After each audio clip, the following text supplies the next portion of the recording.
Pam is a lot of things. She's driven, she's passionate, she's very humble, and probably one of the biggest characteristics that she brings to the process is honesty. Honesty about herself and honesty about the process of recovery and staying in recovery.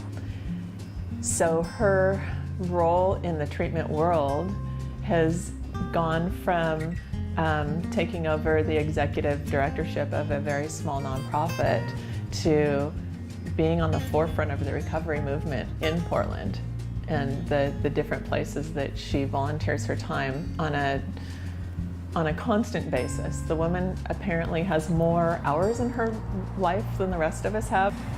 Pam's achieved a lot of things in my mind in a fairly short period of time. One of the biggest accomplishments was getting a lot of buy-in from everyone regarding the high school, and her influence on the students within she has a group that she meets with for lunch of actual kids, the administrators that she's brought on board from the school district and from the school itself, law enforcement, not from a law enforcement standpoint, but from a supportive standpoint. She's brought a whole lot of things together to impact and educate students in the high school. And then that spread into the entire community.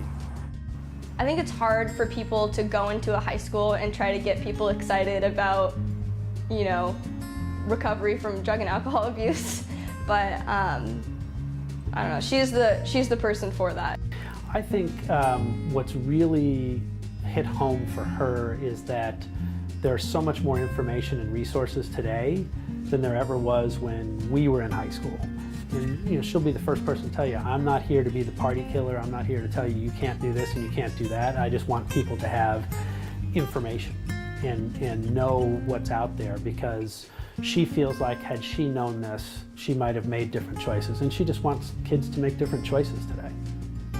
I think the most important thing is there's no judgment when Pam's there.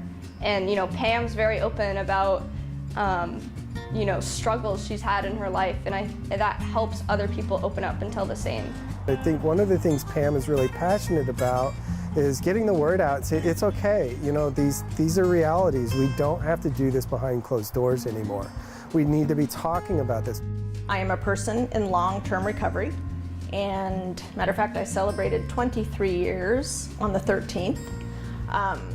So I look at my entire story as a story of redemption, and kind of following the path of recovery, telling the truth, doing the next right thing, and paying it forward.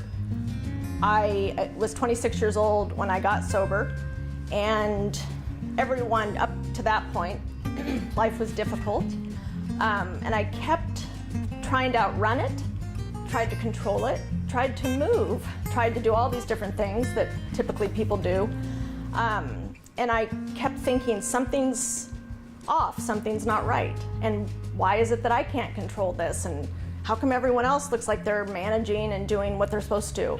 And it's because I suffer from alcoholism. And so at 26 years old, most of the people in my life who really loved me and wanted to see the best for me, at one point or another had shared, you probably shouldn't drink. And my husband, dating at the time, July 12th, told me that he could no longer do my life, what I was doing, and he told me it was over. So the next morning I got up and I decided that it was time to make a life change, and so I got sober on July 13th, 1995. And the blessings that have been bestowed on me because of it are miraculous. And I've never been anonymous. I've always shared. I'll share in the grocery store line. I share in social environments. I share one-on-one because I want people to know this is what it looks like. And it's preventable. And so now it's just trying to tell more people. What I'm most proud of is just the role model that she is for our children. You know, they're typical teenagers, and so they'll roll their eyes and they'll say, oh, you know, here goes mom talking about this again. But they're a perfect example. They have all the information to make their own choices. And to me, she's just a fantastic role model of, I made a decision, it was a tough decision at the age she was to decide to do what she did. And you know, she stuck with it, and it's never been easy, and it's never been fun necessarily, and she continues to stick with it, and I think that's a great life lesson for our kids to learn.